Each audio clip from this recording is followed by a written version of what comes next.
Hello and welcome to this instalment of Talking Trim. I'm Jonathan Skinner and today we're looking at the front seat covers and headrest covers for the Jaguar XJ6 range.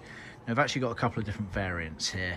The XJ6, this is only really applicable to the Series 1 and Series 2s, and there is a bit of a difference between the 4-door and the 2-door versions of the cars. Now what we've got here is actually one 4-door version and one 2-door coupe version. The biscuit seats here are out of the 2-door coupe, and the 4-door are these Magnolia ones here. Now the seat covers, apart from the obvious pleat size difference, are very similar to one another. They are actually different, but to the untrained eye you would think they're effectively the same. So it's a good basis, this video, for all of the Series 1 and Series 2 4-door and 2-door versions of the XJ6. Within that as well, you might also wish to consider the Daimler Sovereigns, which also had very similar interior trim fittings, but there are subtle differences, some of which I'll mention. Others, it's always best to just send us all of the specs of your car and some photos and we can work out the rest here. But that being said, let's dive right in. So like I say, we've got two sets of seats here. You've got the biscuits and the Magnolias. Now the Magnolia is with smooth leather facings, and it's got the 1-inch or smaller pleats, and it's got the embossed perforated pleats there as well, whereas the biscuit is grained leather facings with the wider 2-inch pleats and no embossing on them.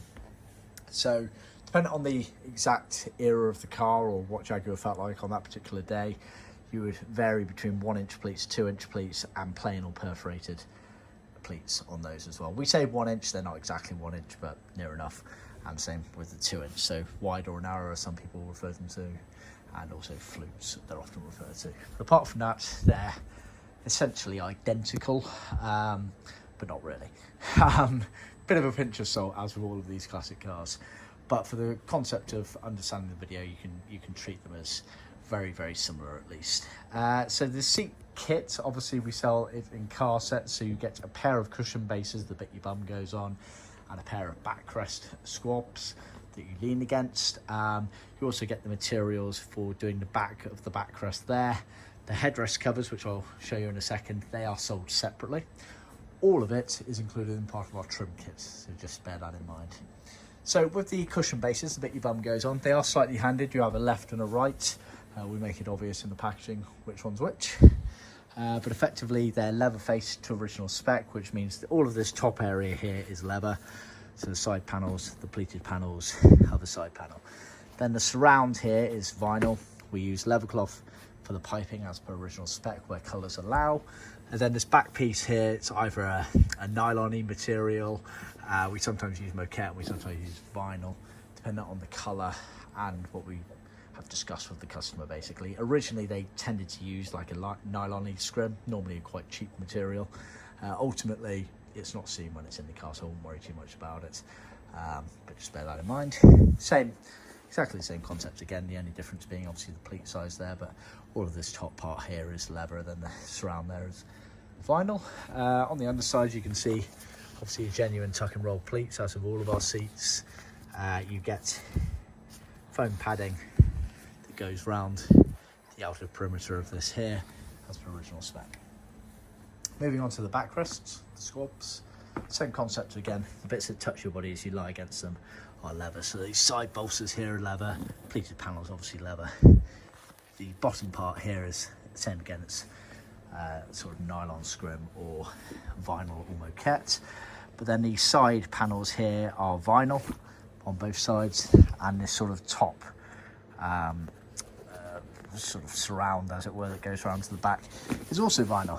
Obviously on the backrest they had the chrome finisher plates there for the headrest, which I'll show you on the underside there. So that's where the headrest stalk located in. Same again, same concept exactly on the 2-inch versions there. You then get material to cover the back of the backrest there, which has the HF weld element there. And sorry, I've skipped over, just to show you the backs of these here. You get side bits are foamed up, and you get the scrims down the side and in there for attaching through the backrest padding, which is normally a combination of foam and the rubberized horsehair fibres. So that's all included as part of the seat cover there. We deliberately leave extensions on the piping there. That gives you something to grab hold of when you're actually trimming it, and it can get lost after that inside the trimming. Headrests, like I say, they're sold separately to the seat covers, but they are included as part of the trim kit. And you've got the two different versions here. As you can see, we've got the embossed version here, and you've got the plain version here. So yeah, that about covers it. So yeah, like I say, bear in mind, massive pinch of salt, almost a jar of it, in terms of the differences. But effectively, these are very good guides for the Series 1 and Series 2s, both the 4-door and the 2-door coupe of the Jaguar XJ6 range, and semi-applicable to the Daimler Sovereigns as well. See our website for obviously more details. Please contact us if you have any questions. Remember to like, subscribe, and share with other classic car enthusiasts. Till next time, see ya.